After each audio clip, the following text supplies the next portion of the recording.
Hey, it's John Gafford. If you want to catch up more and see what we're doing, you can always go to thejohngafford.com, where we'll share any links that things we talked about on the show, as well as links to the YouTube where you can watch us live. And if you want to catch up with me on Instagram, you can always follow me at thejohngafford. I'm here. Give me a shout. Welcome back from the break. I'm your host, John Gafford. The counselor had to leave, and I think it's probably better because today we're taking a deep dive into the mind of Colt. We're trying to figure it out. So we've got Colt repositioned where he can really kind of give us all of his thoughts. And so if you're watching this on YouTube, thanks for watching it so much. This is the time when I paint it to you. If you're listening to us on a good old podcast app, make sure you give us 5 stars. Every little bit helps. And if you're listening to us on YouTube, make sure you like and subscribe. Push that button there. Do it now. So did we decide if it's 5 stars or 4 stars? I don't know, 5 or 4, whichever the highest rating is. Yeah. So I say 5, because if I say 5 and there's only 4, people would just give me 4 by default. But if you say 4 and there's 5, they'll be like, okay, I'll go 80%. He only wants 4. I'll go 80%. Here, so my mom's texting me. She sent me like 30 pictures of outdoor furniture. Ask me which one I like. I tell her the second one, and doesn't go good on text thread. Probably need the iPhone, but I'm telling you, the iPhone sucks. Just overrated. So anybody wants to, you know what I've been getting, John? Oh boy. I've been getting a lot of the fake tags on Instagram that you win something. Yeah. You know what I've gotten 3 of the last 8 days? What's that? I've won an iPhone. You want an iPhone? Well, they just assume that, anybody, you know what it is? They target Android users because they figure anybody dumb enough to have an Android would fall for that, and be the lure of getting a chance to step up in society's view and own an iPhone is just too good of a thing to pass up. You know, I was at SW last night, and there was a guy across from me that had the Google phone. Where do you think the Google phone rates on the scale of iPhone and Android? Is it below both of them? No, but Google's an Android. That's an Android but phone. It was like an actual Google phone. No, I'm saying, but it's an Android phone because Google makes Android. So is Samsung above the Google? No, I mean, that's like saying who's valedictorian of summer school. It doesn't even matter. But let's, Colt, let's dig into your mind here. Let's dig into you. Now that you're comfortable, are you feeling comfortable? When you turn the lights down, are you good? Are you comfortable? Because I'm trying to figure out. I got some scotch, but I'm okay with it. I'm trying to figure out why you are the way that you are. And I'd like to spend the next 25 minutes or so trying to figure this out. Because let's face it, a lot of the stuff that comes out of your mouth is clueless. So at what point? Clueless? No, I'm clueless about I'm clueless. speechless is a better word. So at what age did you know that you were different? Did you say? Well, I remember when I was about 13 months old. 13 months old. What happened at 13 now, months you know old? what? You know what I did notice as a young kid? I hated not being at the house. My mom would be in a bowling league. Yeah. She would drop me off at the Hilltop Lanes, and they'd have this little area for the kids. Amazing grilled cheese. I think bowling alleys grilled cheese might be better than the hospitals. I'm just throwing it out there. Hospital grilled cheese, number 2. Bowling alley grilled cheese, number 1. Number 1 bowling alley. I'll tell you what, both of them have better food than the top of the world. This is the I funny. spent $350. I could have gone to the hospital across the street and got better food for my dad's birthday. That's where we're going next time. John, your 50th, want to go to the hospital? We're going right to the hospital. Yeah, St. Rose here, I've often said, is like Sizzler with doctors. See, that is a perfect. That's better than Sizzler. Yeah, do we even have Sizzler? No, I don't think we do. Anymore. That's a great thing. No, you know what, John? I think just my parents named me Colt. That's what you get for naming me Colt. So this is your parents' fault, is what you're saying? I feel like my grandparents goes back. So all the way back. So, it's a well-known fact that we talk about all the time that at some point your wife is going to murder you. We talk about this all the time on the show. She almost murdered me last night. She did? What happened last night? Well, no, she doesn't tell me anything, John. I sit there. You know what I did yesterday? I wake up and she goes, all right, I'll see you at the hotel. What hotel? I'm like, I got work to do. No, I got the win for the night. And she goes, we've talked about this for 2 months. I go, no, we didn't. Go to hotel, win. I pushed some appointments off till today. I wake up today and she goes, all right, tonight where should we go for dinner? I'm like, what are you talking about? She had the hotel for 2 nights. I went down and canceled it. She hates me. Let's not talk about that. Well, here's the question. What are the odds? Now, if you got to put odds on it, what are the odds that she has been talking to you about it for 2 months and you just went in one ear and out the other? Oh, no, I listened. It's her. She thinks she says stuff. Your wife doesn't think that she says stuff? No. My wife, that's the problem. That's why I'm saying that. My wife does say stuff, and it goes in one ear and out the other. My wife will sit there and pretend like we had a conversation and then gets pissed off at me. She got pissed off, the whole family. We had a little barbecue with their sisters. You think my wife's crazy? Sisters are nuts. Sisters are nuts. Yeah. You know what though? You know what though? That's gonna bring me to an actual point we can make for today. Because I've been thinking about something a lot. And it's something I kind of feel bad about that I've said for years and years and years and years. And it's this. I have, in speaking engagements, all kinds of stuff everywhere across the country, I've said this probably 100 times. I've said, if you want to make more money in real estate, answer your phone when it rings. That's what I've said. I've probably said that 100 times. And I read something maybe a month ago, and I thought it hit me like a ton of bricks. I'm going to share it with you guys, which is the phone in your pocket is there for your convenience, not the convenience of others. Now, when I started thinking about this, you are, and you probably are, if you're watching this right now going down social media, you probably are a little bit. You're probably addicted at some point to this thing, the bing bong boom of your phone. And when I am at work all day, when I'm gone all day, I come home at like 5 o'clock is when I normally get home, around that time. And my kids go to bed at like 9:30. So I have 4 hours of the day, most of the days of the week, where I can focus in, spend time with my family. And much like you just said, when you said, my wife makes plans and I don't think she told me, my wife does that. And I just didn't notice because I was staring at my phone. Oh, yeah. So I realized how much of my kids growing up I missed because I was staring at my phone. And I felt really bad about that because I've given people that advice. Now, if you are in real estate, is it important that someone answers your calls? Yes. Get an answering service. They're dirt cheap. Somebody you can pay to answer your phone. It costs you nothing. But if you have little kids, remember you got them till they're 18 years old. Well, here's another thing that woke me up. I thought that, because we were at Delilah on Friday night, and I thought that I had till 18. That's what I've always gone with. I have till 18. I was having this conversation with my buddy Kevin, and he goes, no, man, you got till 16, because when they get the driver's license in the car, they're gone. That's when the freedom kicks in. Guy, you really have till your kids are the age right now for you. Yeah. Once they start doing that, you'll see starting now, your kids will shut you down.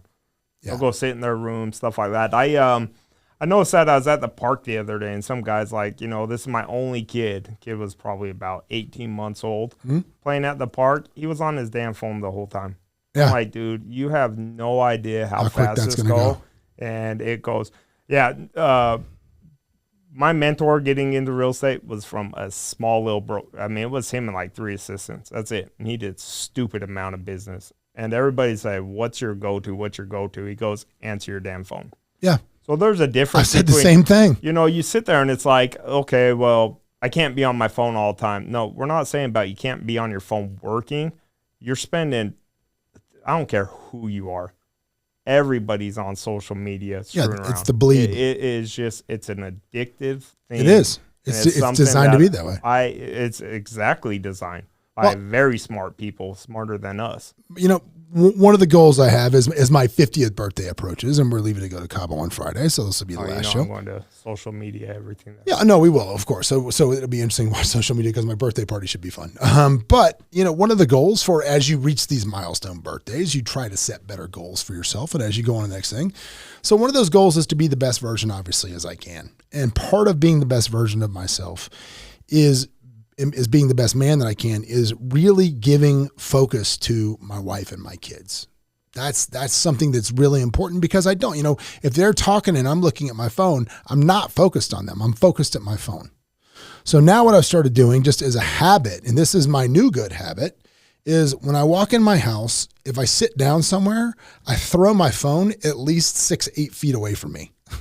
Smart. So if I need it, I know where it is. Right. If it should happen to ring, I have an option if I feel like getting up to answer it at that minute or not. But I don't just compulsively pick it up to look at it every 5 minutes because my brain is programmed to need to be entertained.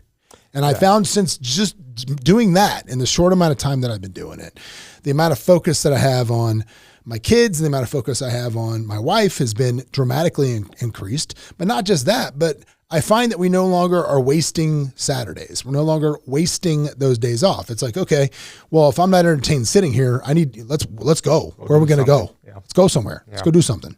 No, I did. I was at the park. I was at the pool this weekend, and it's just amazing. I'm in the pool playing with my kids and loving it. And there's nothing more important than your family, right? Mm-hmm. And like I've always said this, I've said it multiple times here, but like when I almost lost my kid, dude, that was it. Like everything became a back burner. Work was always a front runner, whatever, making money. I tell you, everything went to the back burner. Like you said, you have till 18, that comes quick, whatever. But yeah, the phone. And anybody that says they're not addicted to their phone's lying. Yeah, they're lying. They're lying. Well, let's get back into the mind of Colt. Yeah. What would you say of anything there is? What are your favorite things? Favorite things? Yes. You know what's a weird thing I was thinking on Sunday? I was at the pool. I love the sun. I love just being out in the sun. But it tries to kill me. I had skin cancer so many times. Wait a second. Okay, don't see how. Let's dig into this. I think I see a connection, okay? You love the sun, but it's trying to kill you. You love a vet. She's trying to kill you. Yeah, it makes life interesting, right? maybe I just was a boring kid. Yeah, did you put this together that maybe this is just where it's at for you? Let's see what else I like. Yeah. Cheese on a stick. Cheese on a stick. Trying to kill me. Going to give me a heart attack. That's true. I did have heart problems. Never thought maybe it was because I was eating a lot of cheese on a stick. Maybe it was because. Are you so excited? Like after Cabo, we gotta go have cheese on a stick because we don't have to worry about our beach bodies. No, dude, I'm rolling right from Cabo right to Newport. Well, I go right from adult spring break to kid spring break. Yeah. That quick. See, I go to Utah. I was going to go Palm Springs, but then Utah. It's going to be cold. Dude, if you guys want to come to the beach house if you want to come down. I got to go to Utah for Utah real estate. But no, I love the sun. You know what I'm getting over? Pizza. I've had some shitty pizza lately. What's going on with everything? Where did you get bad pizza? Everywhere. I've had like 5 different places. Horrible. Grimaldi's, best pizza in town. Yeah. You like Grimaldi's? I like it. It's okay. It's better. It's okay. Good. Customer service hasn't been the greatest. Carmine's for me is the best pizza in town. Yeah, Carmine's is good. I don't know. There's a lot of stuff that I love. Probably a lot of stuff I shouldn't like. I love cigars. Again. Trying to kill you. Disappointed. God, see, John? Yeah. Let's think of something I like that's... Yeah, what is something you like that's not bad for you? Let's try to figure that out. Is there anything? No. I mean, Scotch. Is Scotch good for you? I don't know. Scotch and coffee. I would say those. You know what? Here, my wife is calling. I'm going to put her on speaker. Oh, she. Hey, babe. Who's that? We're recording the podcast right now. You're on speaker. Colt is laying down on the couch. Why? Are you guys giving him a psych session? Yes, we are. I'm doing a deep dive into the mind of Colt. So here's the question: is there any question that he's like an open book right now? Is there any question that you've wanted to extrapolate that makes Colt the way he is that you've ever wanted to ask Colt? What question would you ask him? I think you need to delve into the childhood a little bit and the mother figure. I'm a little I need to know more about the mother figure. Yeah. Well, we just had a break. Mom will be here Thursday. We just had a breakthrough. The breakthrough was he goes, you know what I love? I love the sun, but it's trying to kill me. And I go, you also love a vet, and she's trying to kill you. Exactly. So right now we're trying to think of anything that he actually loves that isn't trying to kill him. That's the goal right now. I tell you what, it's a short list. It's a short list. So, honey, this is the first time you've ever made it on the podcast. I know. So excited. The first time you ever made it on. So yeah, what's the worst thing that John does that pisses you off? Okay, see now he's flipping the script on me now.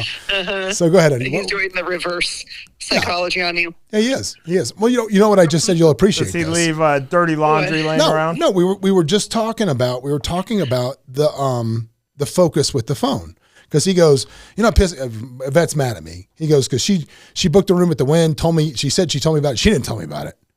And he goes, does that ever happen to you? Your wife thinks that she told you stuff? I go, no. The problem in my house is she does tell me stuff and I just don't hear it. I said, that's the problem. And I said, then we started talking about focus with the phone. So I'd be happy I said that. Mm-hmm. There you go. Mm-hmm. Yeah.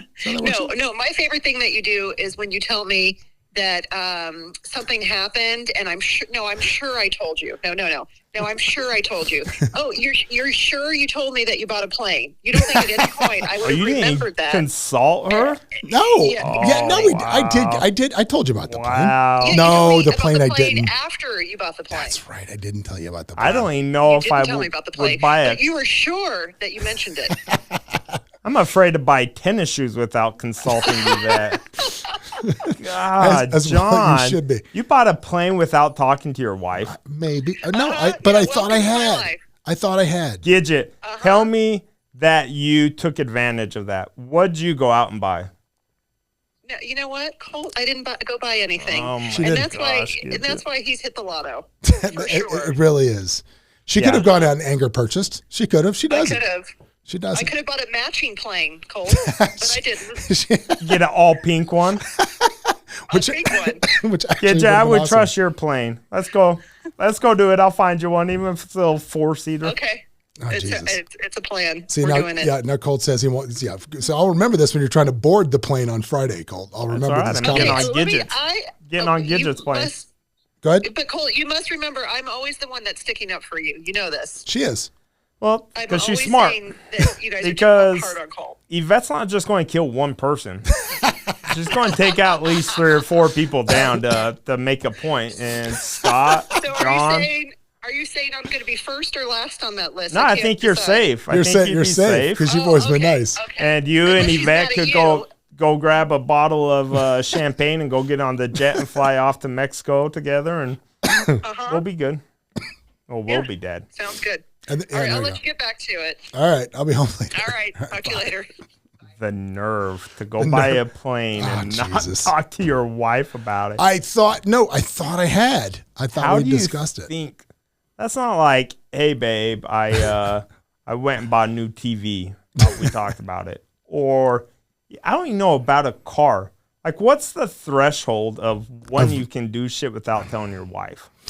Well, for me, apparently it's plane. I don't know where else you go from that. I don't know. Apparently it's plane. Honestly, I don't know.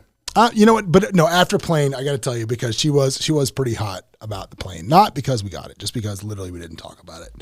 And ever since then, literally everything that I kind of do, I'm like, hey, I'm thinking about doing this. You know, like every little thing. You know, and she, she stamps off. Here's the issue. That's the thing. You gotta have a wife. Like my wife, as much as we joke around, my wife trusts me.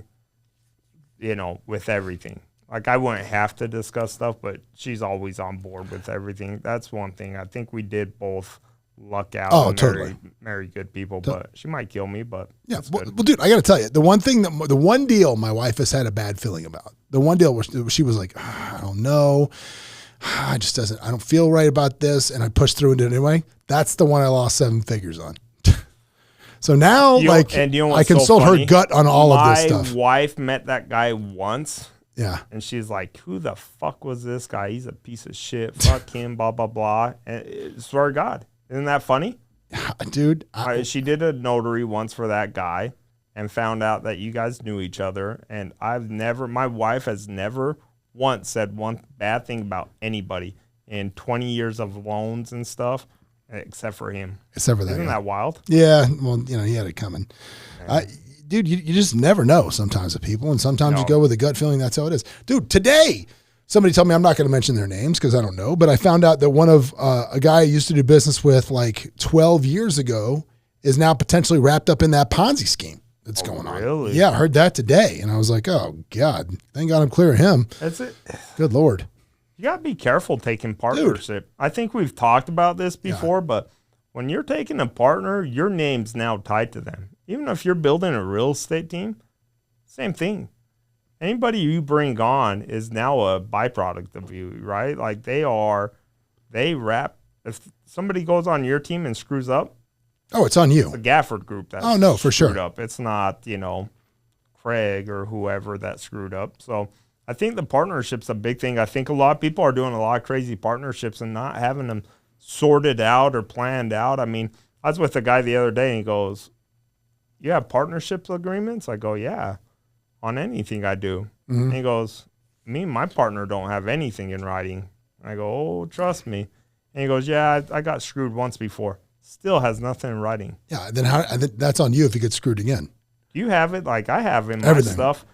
Who owns the social media we separate page? everything. We separate. Yeah, I have everything. Like it's like a prenup. You have to. down to everything. If this breaks up, who owns what? Naming rights. Mm-hmm. Even the stupidest stuff. Like he was shocked that I have like social media stuff in my stuff. My partnership agreements. Mm-hmm. Like how in depth does yours go? Pretty good. Well, because I actually coach a lot of people when they're trying to put together real estate teams. Mm-hmm. And the truth about real estate teams is sometimes they're good ideas, sometimes they're bad ideas. It just depends. If you have two people whose skill sets completely are opposite, then fine, that's a good idea. Right. But what happens in most cases is you have two high-functioning agents that just don't want to do it by themselves because it's boring to do it by yourself. And in those situations, it's probably better for each person to just have a team and have some people that work for you than have a equal partner with equal say, because you tend to have disputes over the dumbest crap, over the dumbest things. And those partnerships tend to end in failure. Now, whenever two agents come together and they want to say, we want to form a team, I'm always like, okay, cool. If you guys split up, who's going to maintain the team? Who's going to keep the website? Who owns the leads? Who does this? How are you doing a valuation of this? Are you doing a buy-sell valuation, which is pretty standard? For those of you who don't know what it is, it means like one of the people has to write an offer that they're willing to take or pay. Yep. It's like, I'm going to make you an offer to buy me out, and they either have to be prepared to write a check or get a check for that amount, which is really a great way to do it, because it's fair. Because if the other person thinks it's too low, they write the check. If they think it's too big, they get the check. That's what it is. It's a really fair way to do it. But having those things go, but in most cases, I found that people that want to team up and do real estate teams, it's better if they just do their own team with minions is a better idea. Yeah. Especially on real estate or residential side. Yeah. It's so much easier to teach stuff. Like I've been trying to create a team, and it's really hard on that commercial side. You got to get people that are truly, truly invested in it. And the problem is people, it's slow money in the commercial game. Yeah. And trying to build a team's a lot different, But I always see that. I always see partners going into stuff and they're the same exact person. And you bring nothing to the table at that point. Yeah. Like there's no one of you is need not for that. Necessary. If you always agree with your partner, you're in a bad partnership. Bad. And I've always said that about you and Gavin, right? You guys are great. Like I've been in cars when you guys have had conversations or whatever. You guys are great partners, and that's why look at this brand, right? Like I was talking to a guy at the Win. He was a big developer. Mm-hmm. And he's like, "Oh, you're out here," and we were just talking. And he's like, "How long has your guys' company been around?" And I was like, "Well, I think they're 12 or 13 years. How long has it been?" About 13 years, yeah. About 13 years. And he goes, "Wow, you guys own the market in 13 years." I'm like, "These guys own the market in the 5 first, years. Yeah, for 4 or 5 years." That's why I told him. He's like, "That's crazy." And I always say it goes back to your guys' partnerships. Yeah. Because you guys bring such different – you guys are a lot alike, but you guys are two completely different people. Well, I think the key to having a good partnership is understanding how to disagree respectfully. I think that's a good way to do it. No one can do that anymore. And you don't, sometimes you just got to concede a point. And I'm constantly asking myself this question: how important is this to me? Yeah. Like, will I even be thinking about this in a month? And again, I've talked about this before in other episodes, and it's a great exercise. If you find yourself getting really upset about things, or when you have to concede a deal point, or something in your life, or whatever it is, just put a reminder in your calendar 30 days from today. Like 30 days ago, you were mad because the color of the font on the website wasn't what you wanted. Right. And then in 30 days, you'll look at that and be like, who cares? Right. Because in the moment, it's all consuming. Everything in the moment's huge. Yeah, that goes back to the Will Smith thing. Yeah, Like he didn't think about it. Just was in the moment, made it huge, and now, I don't think he wrecked his career because he's a piece of shit anyways. He didn't wreck his career. And he'd have wrecked his career a lot of different ways that way. But if he was not somebody big like that, he could have ended his career. Oh, right? no. Going from winning an Oscar to ruining your career in the same night. Well, bro, could easily have happened. Kanye is on his way to doing that with his absolute mayhem that he's doing. You need with to watch Kim that Kardashian. documentary. That shows you that persistence and speaking yourself into it. Like, he was a true believer. It was the first episode of it was really motivating. Like, he was like, hey, I'm going to make it. I'm going to make it no matter what. But then he started doing some drugs, he said, and, got depressed. And I mean, he's literally lost his mind. And it's sad. He's going to lose his family. He suffers from depression. Who knows what comes out of this, right? Like, the end game for him is not good. Yeah. And, it just shows you, as quick as you can go to the top, you can come down. Well, no, dude, exactly right. And I got to tell you, even with, one of the things that I constantly try to do, even with all the success that we've had, is I always try to stay grounded. Yep. Because when does megalomania ever end well for anyone? No. It just never and the megalomaniac lived happily ever after. It always ends very poorly. So if you have an inflated, sense of yourself, it's not going to end well. Something bad is going to happen. The music industry, now it's really rapid about it, but it is a perfect example of you're hot now, a new up-and-comer comes to age. The music industry does it great, and the nightclub industry. Mm-hmm. You can be a hot 22-year-old girl and have an 8-year run, and bam, you're out, right? There's a new wave of it. Doesn't matter if you're an attorney. You can be the hot attorney right now. 5-6 years, somebody else might come up. Real estate, you can own a market. There can be somebody younger, more motivated that's going to come in and can overtake a market. You cannot just rest and expect to succeed always. Like, I laugh. I mean, you were around 2006. These guys driving these crazy cars, partying like, first of 2006. Everybody knew 5 or 6 major people. Yeah. And those guys aren't even around anymore. No, they're all gone. I'm shocked when I run into some of them. I mean, it's crazy. Well, let's finish this episode in this quest into Colt's mind with this. If you could go back and talk to young Colt and tell him some advice, things that he should do, what would those be? What would you tell young Colt? Travel. I would travel younger. Lose your ego sooner, right? Like, I had an ego in my 20s. Thought I knew everything. I think if you would open your mind and go realize you're not so smart, you'll be more successful. I would say should have invested in Bitcoin back in the day. Well, you can't be like, bet on the Yankees to win the World Series. That's that's basically Back to the Future, the movie, is what you're doing. How awesome would that be? I went to the Win, got no discount. Yeah. I'm an owner. One share, don't care. They didn't give me a discount. They didn't give me a discount. Oh, God, I need to buy another company. Sorry, guys. They didn't give you a discount. No, well, I think that, honestly, just surround yourself with good people, right? Like, I have been fortunate enough. I've surrounded myself with good people in life. My first mentor taught me a lot. I feel like I learned a lot from you guys. Just surround yourself. Don't lose the ego. Go surround yourself with good people. Make some money. What about Tom Hanks movies? Would you recommend those? I just wouldn't even waste any. I don't waste money on it. Even Will Smith.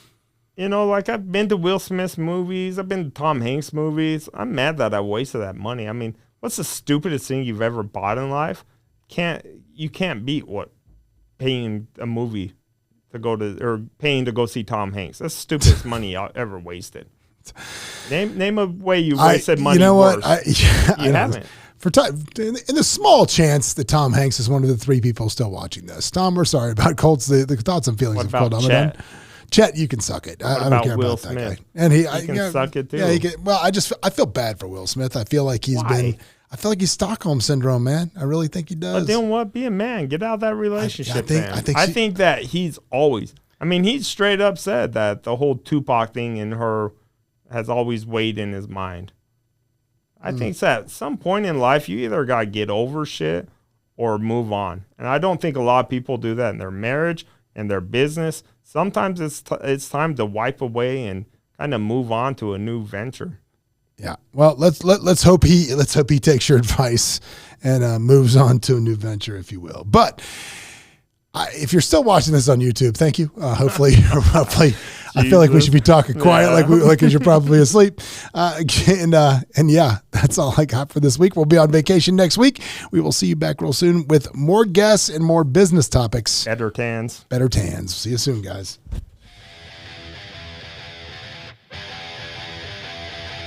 Hey, it's John Gafford. If you want to catch up more and see what we're doing, you can always go to thejohngafford.com, where we'll share any links that things we talked about on the show, as well as links to the YouTube where you can watch us live.